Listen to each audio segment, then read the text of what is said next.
বিস্তারিত বাংলা সিনেমা সারাংশ পরিচালক ভেঙ্কি কুদুমুলা প্রধান চরিত্রে নিথিন, রশ্মিকা মন্দান্না, অনন্ত নাগ, যিশু সেনগুপ্ত, ভেনেলা কিশোর গল্পের সূচনা এক বেকার যুবকের জীবন ভীষ্মা প্রকাশ নিথিন একজন বেকার যুবক যিনি তার জীবন নিয়ে খুব একটা সিরিয়াস নন। তিনি সাধারণত মজার ছলে জীবন কাটান, কিন্তু তার স্বপ্ন হল প্রেমে পড়া এবং একজন ভালো জীবনসঙ্গী পাওয়া।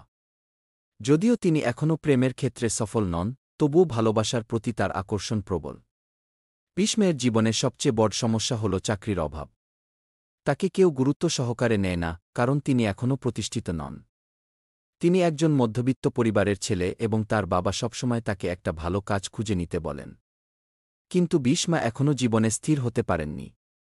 প্লটকাহিনী ভীষ্মা হল ভীষ্মা অর্গ্যানিক্স কিয়ের চিও, যিনি কৃষকদের রাসায়নিক চাষ থেকে জৈব চাষে পরিবর্তিত হতে উৎসাহিত করেন। ভীষ্মা তাদের জৈব চাষে উৎসাহিত করেন এবং ঘোষণা দেন যে কোম্পানির ৫০তম বার্ষিকীতে তিনি পরবর্তী চিওর নাম ঘোষণা করবেন।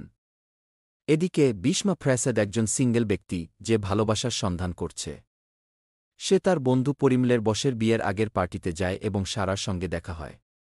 ভীষ্মা নিজেকে সাওয়াহার কাছে পরিচয় করিয়ে দেয় কি ভীষ্মা আই অ্যাম সিঙ্গল নামে এবং তাকে নিয়ে পালিয়ে যেতে চায়। কিন্তু সেওয়াহ তাকে পুলিশের হাতে ফাঁসিয়ে দেয় এবং এর ফলে পরিমল তার চাকরি হারায়। ভীষ্মার কাকা জব তাকে জামিনে মুক্ত করতে বাধ্য হন এবং তার পুরনো বন্ধু এক দিভার সাহায্য নেন। দিভা মনে করেন ভীষ্মা একজন লুজার, কারণ সে জীবনে কোনো লক্ষ্য ছাড়াই শুধু মিম তৈরি করে।